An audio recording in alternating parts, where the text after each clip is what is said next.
हजारों की भीड़ में मौत से बचने का बस एक ही रास्ता था। चंद ही लम्हों में इबादत अलमिये में बदल गई। लोग यहां भगवान की इबादत के लिए आए थे, अब ये मातम कदा है।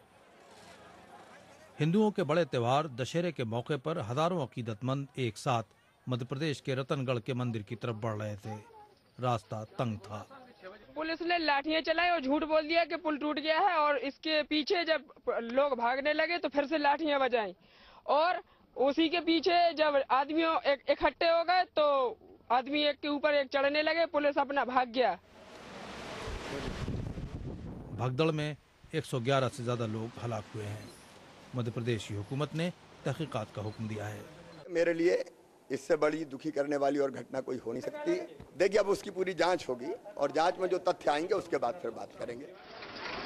अपोजिशन लीडर ने इस अलमिये के लिए हुकूमत को जिम्मेदार करार दिया। प्रशासन की ये नाकामयाबी है कि 2006 के घटना के बाद भी उन्हें कोई नसीहत नहीं मिली।